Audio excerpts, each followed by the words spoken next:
Saudara, pada pertemuan kali ini kita akan membahas tentang bagaimana sel saling berkomunikasi, intercellular signaling. Bahwa sel memang saling berkomunikasi itu pertama ditemukan pada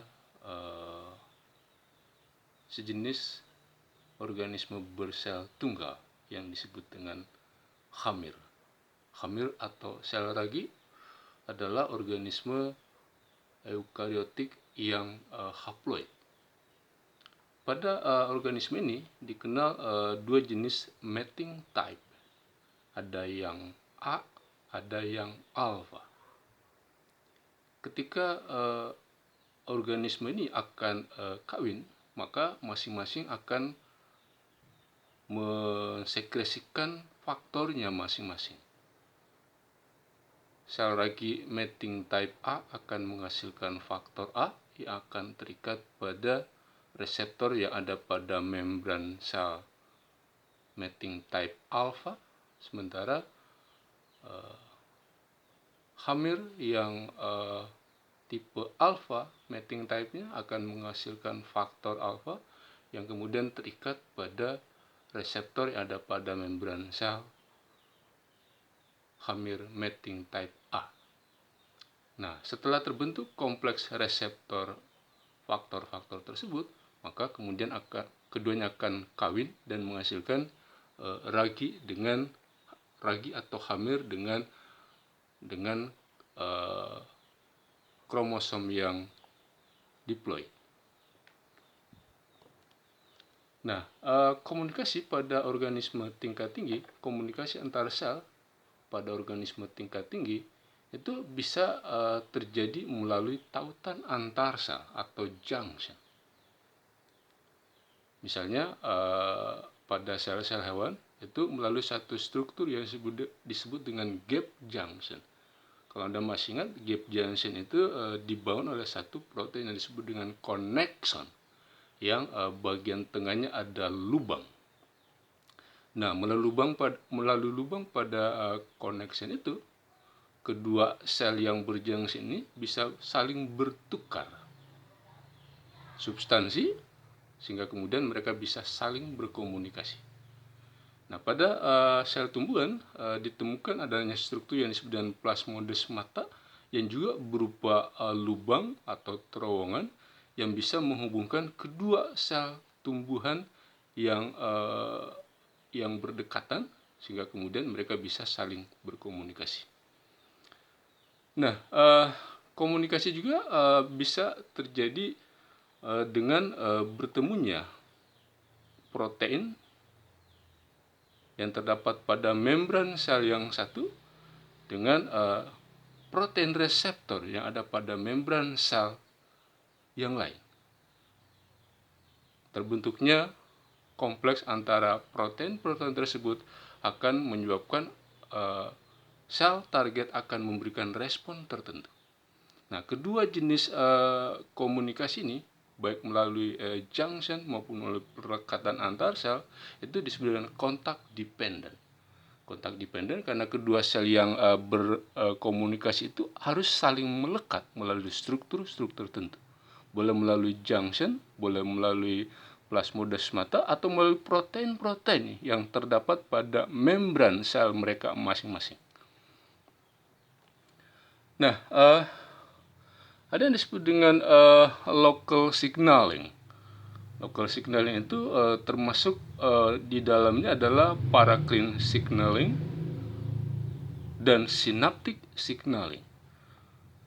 Paracrine signaling itu kalau kemudian sel yang memberi perintah itu menghasilkan substansi, kemudian substansi tersebut disekresikan, dan sekreta tersebut akan mempengaruhi sel-sel yang ada di sekitar sel yang menghasilkan substansi itu. Nah, karena jarak antara sel yang menghasilkan substansi dengan sel targetnya itu tidak jauh, sangat dekat, maka Substansi ini yang dikenal dengan local regulator. Local regulator. Pada synaptic signaling, jarak antara ujung sel saraf yang disebut dengan presinaptik itu juga dekat dengan sel targetnya. Jadi presinaptik ketika ada signal listrik yang sampai ke ujung sini, maka kemudian vesikula yang mengandung neurotransmitter ini akan docking pada membran sel ini, kemudian isinya dikeluarkan ke celah sinaptik ini. Nanti kemudian neurotransmitter ini akan berikatan dengan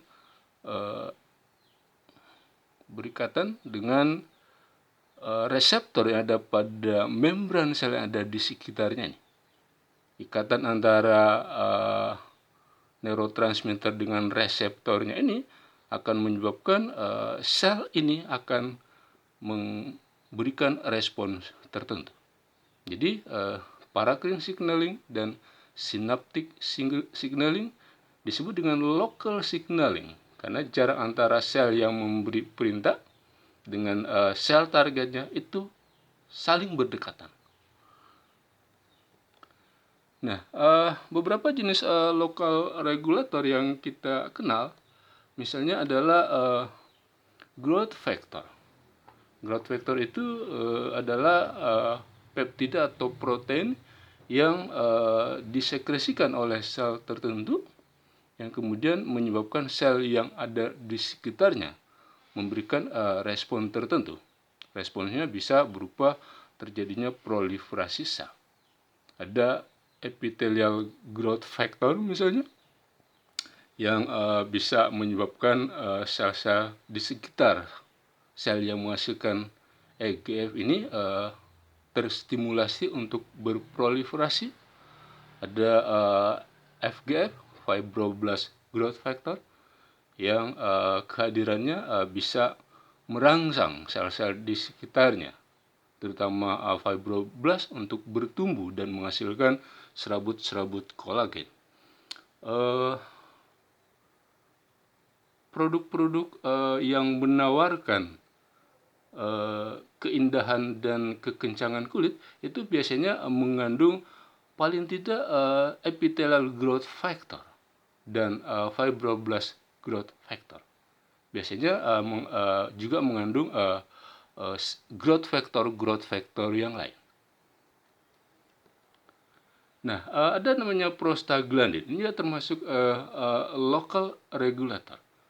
Prostaglandin ini berasal dari asam arachidonat dan mampu menginduksi terjadinya inflamasi pada tempat dia berada, pada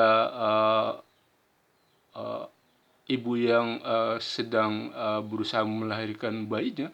Itu kehadiran prostaglandin dimaksudkan untuk membantu kontraksi otot-otot yang berfungsi dalam proses lahirnya bayi tersebut. Kemudian lokal regulator yang lain yang dikenal adalah nitrit oksida. Nitrit oksida ini bisa berfungsi sebagai neurotransmitter. Kalau disekresikan oleh sel darah putih, nitrit oksida ini mampu membunuh bakteri dan sel-sel kanker tertentu yang ada di sekitarnya. Kemudian di dalam pembuluh darah, dia dihasilkan oleh sel-sel endotelial yang kehadirannya pada sel-sel otot yang ada di lapisan terluar itu mampu menyebabkan terjadinya dilatasi pada dinding pembuluh karena otot-otot pembuluh darah itu relaksasi. Kalau ini adalah pembuluh darah, kemudian ini adalah lumennya, ini adalah sel-sel endotelnya nih. Di luarnya ini yang memiliki inti yang berwarna biru ini adalah inti yang diberi warna biru ini ini adalah sel otot polosnya. Jadi kalau ini menghasilkan nitrit oksida, nanti nitrit oksidanya itu akan berdifusi ke lapisan otot yang ada di luarnya. Sehingga otot yang ada di luar ini akan relaksasi, kemudian diameter pembuluh darah akan melebar. Nah, sesungguhnya pembentukan nitrit oksida itu dipicu oleh hadirnya asetilkolin. Asetilkolin akan membentuk kompleks dengan reseptornya pada sel-sel endotel tadi, kemudian akan mengaktifkan enzim nitrit oksida sintetase yang merubah arginin menjadi nitrit oksida. Nanti nitrit oksida yang dihasilkan di sini akan berdifusi ke sini, ke lapisan sel ini, kemudian memicu hidrolisis GTP menjadi siklik GMP. Nanti siklik GMP ini akan menyebabkan sel otot ini akan relaksasi sehingga diameter pembuluh darah ini akan melebar atau berdilatasi. Nah, pada hewan dan tumbuhan ada namanya endocrine signaling. Endocrine signaling ini termasuk long distance signaling, karena sel yang menghasilkan hormon itu dengan sel targetnya letaknya jauh.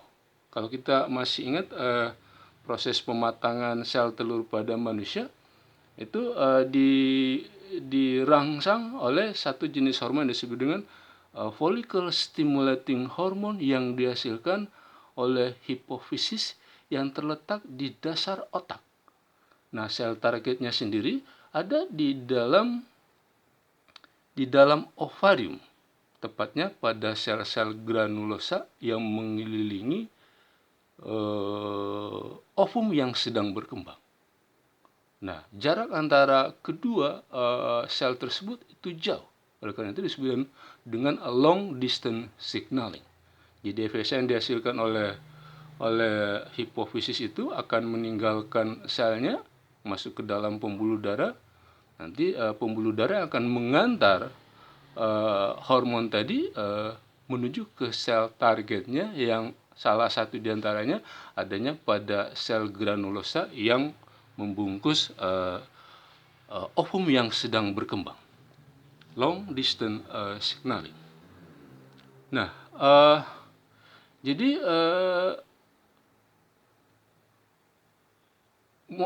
untuk terjadinya komunikasi antar sel harus ada molekul signal.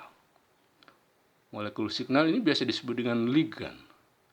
Nah, molekul signal itu atau ligan itu dihasilkan oleh sel yang memberi perintah.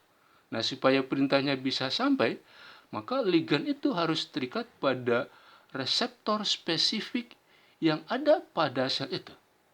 Reseptornya bisa ada di membran plasma sel target, atau ada di dalam sitoplasma sel target, atau di dalam nukleoplasma sel target. Nah, beberapa molekul signaling yang terikat pada reseptor yang ada di dalam nukleoplasma, misalnya adalah kortisol, estradiol, termasuk vitamin D3 dan asam retinoat. Itu reseptornya ada di dalam nukleus. Dan nanti ikatan antara reseptor dengan ligannya ini akan biasanya berfungsi sebagai protein regulator gen. Jadi kompleks ligan dengan reseptor ini biasanya berfungsi sebagai protein pengatur gen. Jadi nanti dia akan berinteraksi dengan urutan DNA pada gen itu, kemudian menentukan apakah gen itu diaktifkan atau tidak.